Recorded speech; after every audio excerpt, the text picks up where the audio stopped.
Kembali di Sapa Indonesia Malam bersama saya Friska Clarissa. Presiden terpilih 2024 Prabowo Subianto menyentil partai yang mengklaim Presiden pertama RI Soekarno sebagai milik mereka. Walau tak menyebut parpol yang dimaksudnya, menurut Prabowo, Bung Karno milik seluruh rakyat Indonesia. Ada yang ngaku-ngaku kan selalu bahwa seolah Bung Karno milik satu partai. Tidak, Bung Karno milik seluruh rakyat Indonesia.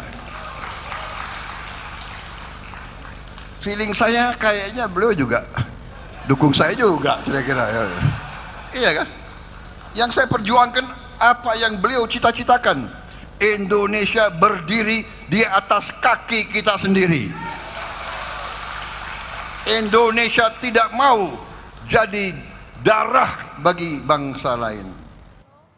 Presiden terpilih 2024 Prabowo Subianto membantah klaim partai yang merasa Presiden pertama RI Soekarno sebagai milik mereka. Saat menghadiri acara BIMTEK dan Rakornas Pilkada Partai PAN, Kamis malam, Prabowo tegas menyatakan Bung Karno milik seluruh rakyat Indonesia. Prabowo juga memberikan pesan tajam bagi pihak lain yang tak ingin diajak kerjasama untuk jangan mengganggu.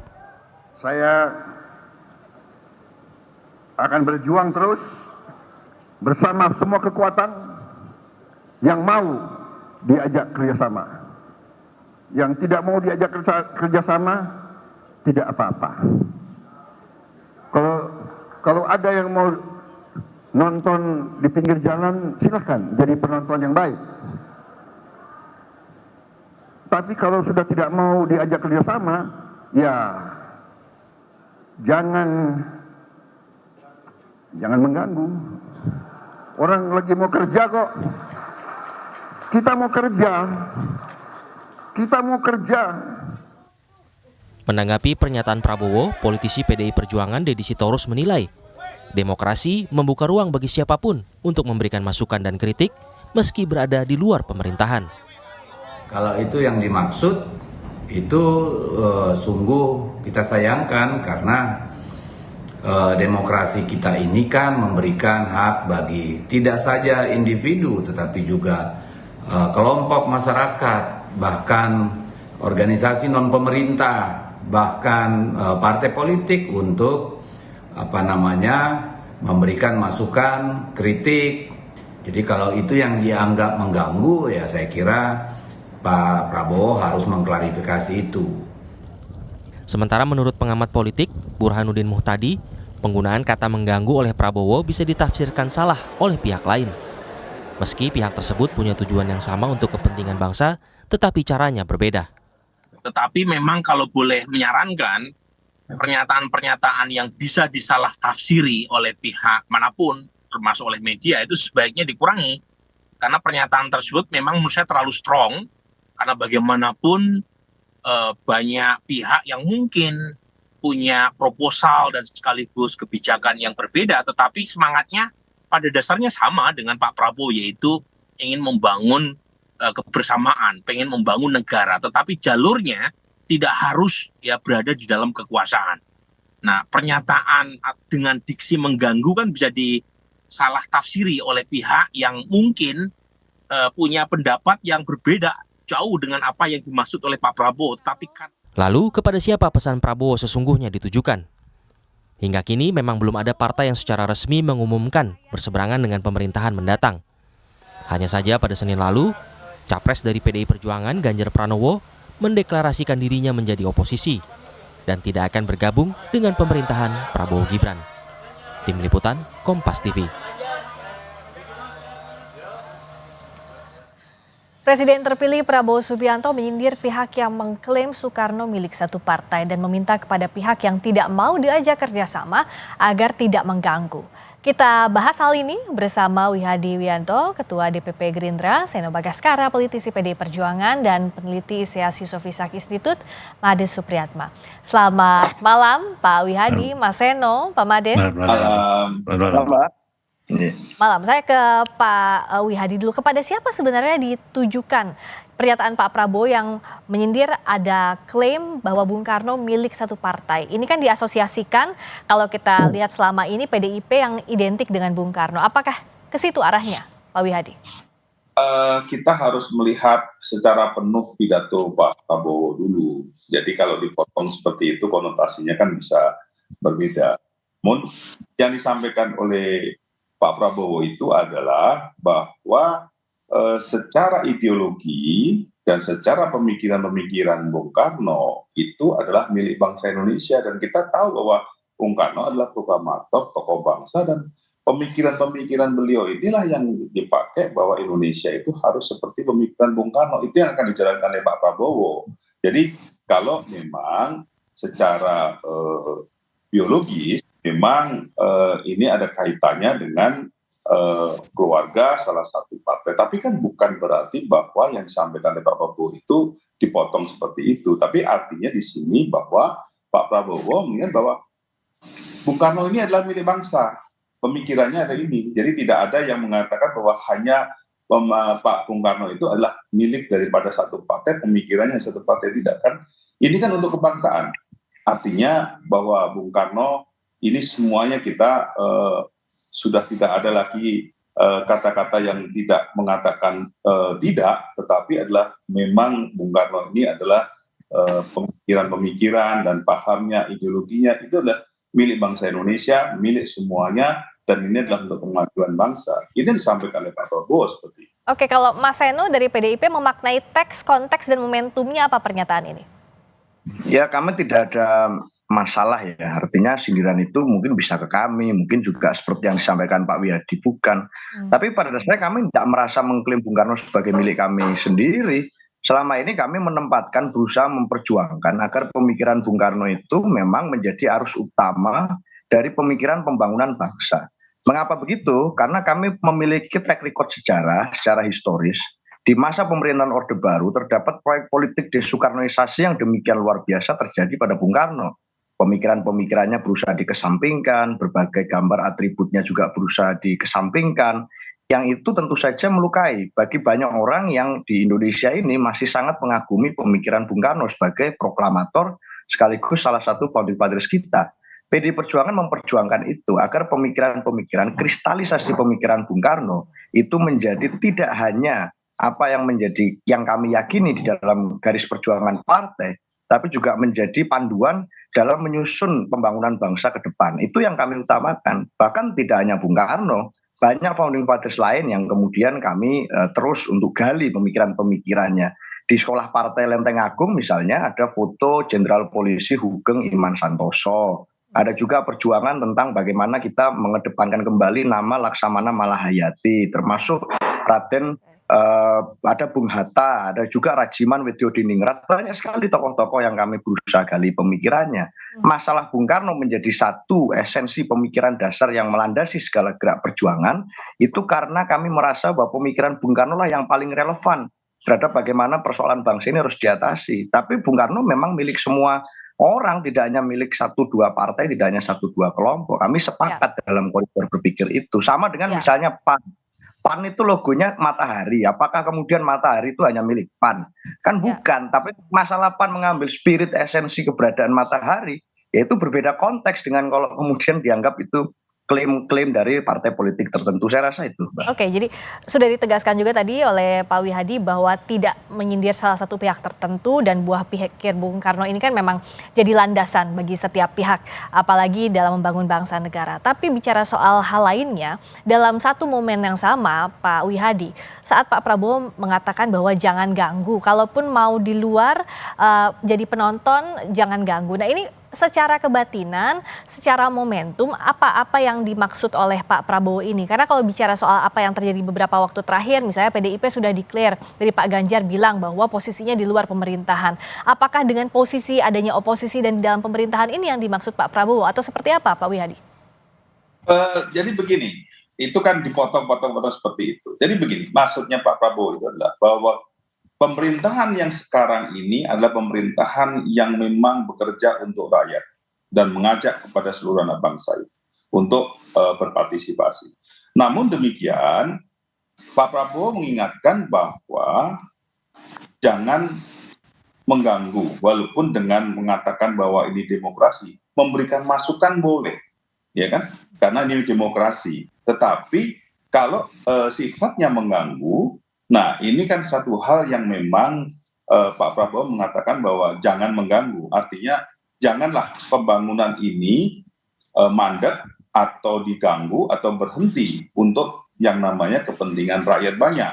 Nah, ini tidak ada satu sindiran apapun sebenarnya kalau kita lihat, tapi kan mengingatkan kepada seluruh elemen bahwa disinilah Pak Prabowo mengatakan kalau ini kan sudah mengajak semuanya untuk bersama-sama. Pak Prabowo mengatakan anak bangsa, untuk semua mengajak anak bangsa membangun. Artinya kan yang mempunyai potensi untuk membangun, kita membangun. Tetapi jangan yang mempunyai potensi membangun tapi justru mengganggu. Oke. Nah, ini konotasi yang memang harus diluruskan dengan fungsi bahwa demokrasi memang boleh memberikan usulan, memberikan masukan, tapi bukan berarti harus mengganggu gitu. Oke, demokrasi boleh memberikan masukan asal jangan mengganggu. Kalau di PDI Perjuangan, 10 tahun sudah malang melintang di dalam pemerintahan, sebelumnya sudah pernah di luar pemerintahan. Diksi mengganggu ini sebenarnya apa? Kalau kita bicara demokrasi, mana yang mengganggu, mana batasannya memberikan masukan, Mas Eno?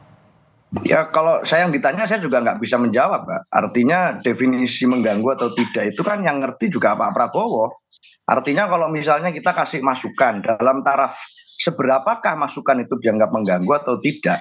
Kalau kita beraspirasi, bagaimanakah itu akan dianggap mengganggu atau tidak. Lalu kalau misalnya kita dianggap atau ada orang yang dianggap mengganggu, lalu konsekuensinya apa? Kan nggak tahu juga kita dengan statement seperti itu. Artinya kan ini sebenarnya satu statement yang cukup berbeda dari banyak pemimpin dunia di negara-negara demokratis yang biasanya kalau kemudian terpilih pasti statementnya bunyinya kurang lebih nadanya ya kami akan terima masukan, kritik dan lain sebagainya. Lalu hari ini kita mendengarkan statement yang cukup berbeda nadanya dari Pak Prabowo. Ya tentu bukan saya yang bisa menjelaskan. Kalau kami merasa bahwa berada di luar pemerintah, siapapun itu yang nanti akan di luar pemerintah, ya itu memang tugasnya adalah mengganggu. Dalam tanda kutip artinya agar kemudian jalannya pemerintahan itu ada yang mengawasi, ada yang melakukan check and balance bagaimana amanat demokrasi.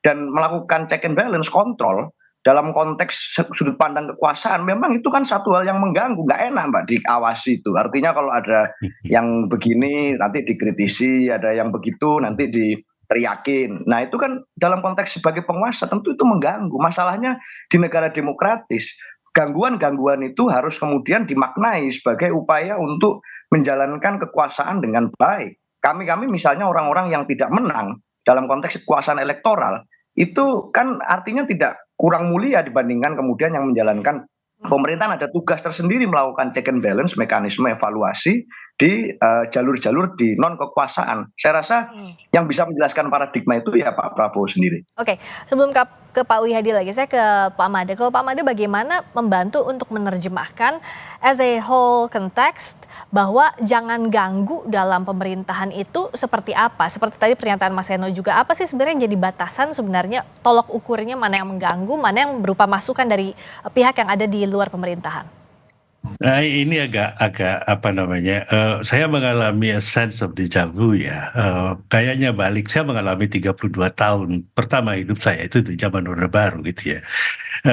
Diskurs ini, kata-kata ini muncul lagi gitu ya, sehingga saya sendiri mengalami kayaknya kenapa ini sudah hilang beberapa saat, tetapi kenapa ini kembali gitu ya.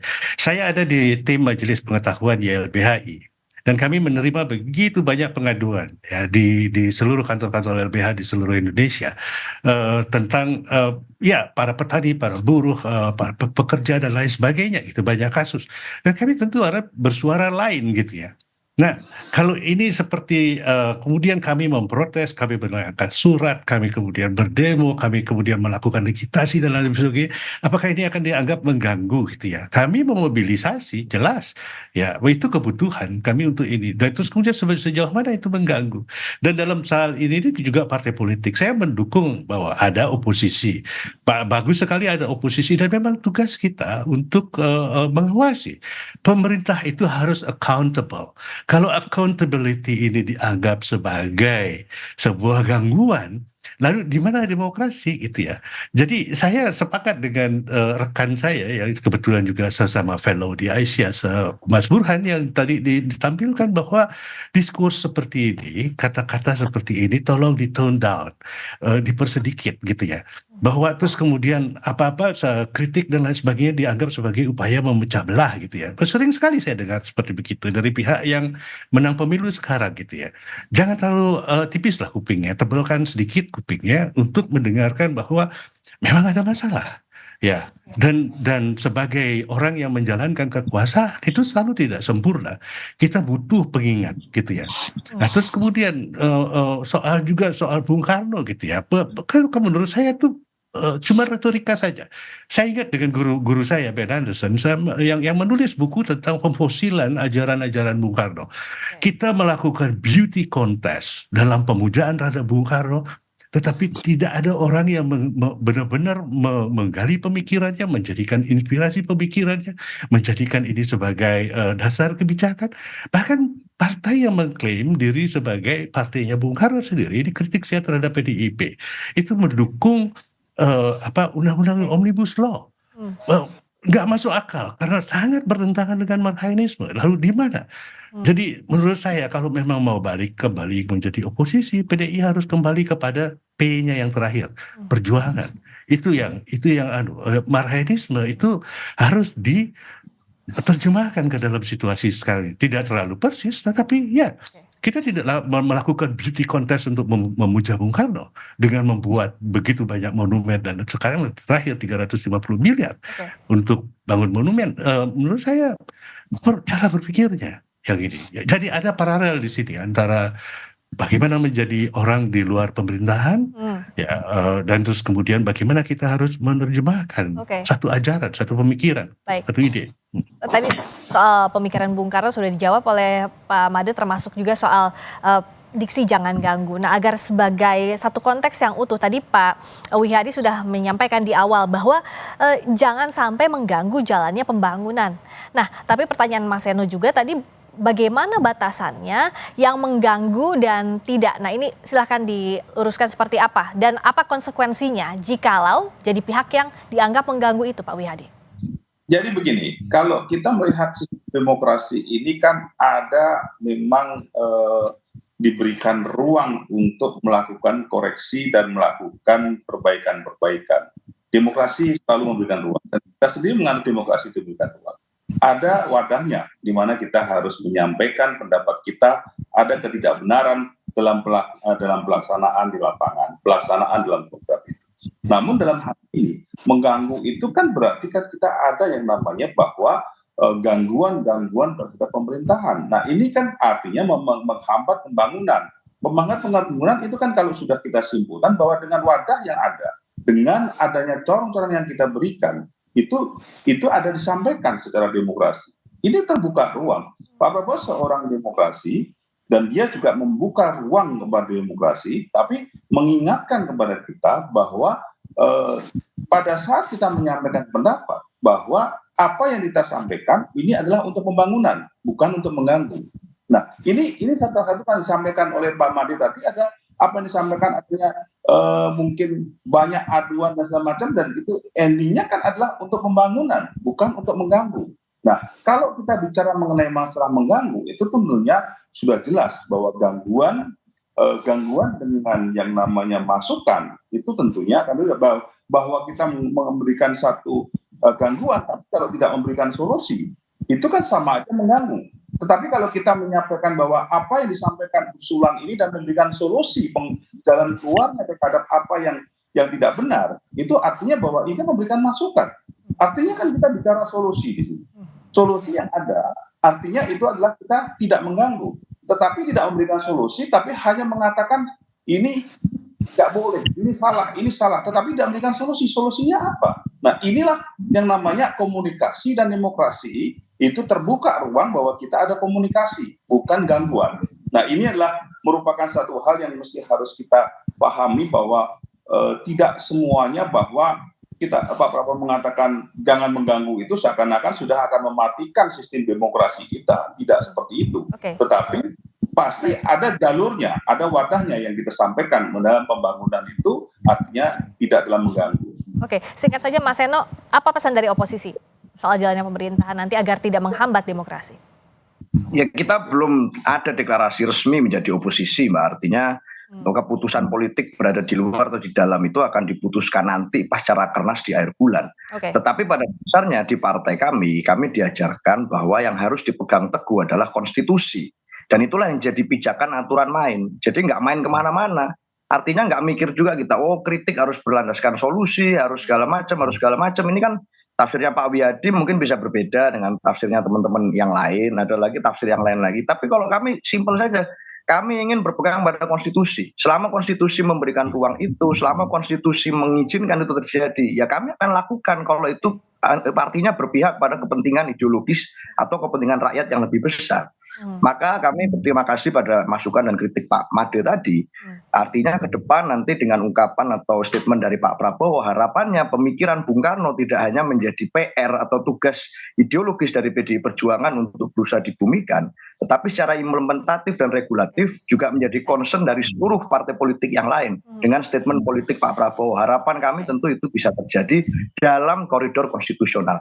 Terima kasih, Mbak. Dan singkat saja ini lain, Pak Made, inilah yang harus dijaga oleh pemerintahan nanti ya, menjaga check and balances.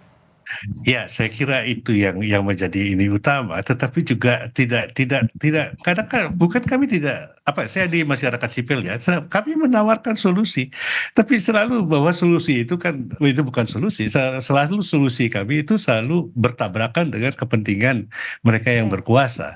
Nah, di sini jadi permasalahan dan kami menjaga sekali bahwa kepentingan orang bawah yang seringkali bertentangan dengan kepentingan penguasa itu bisa dijalankan, bisa juga didengarkan.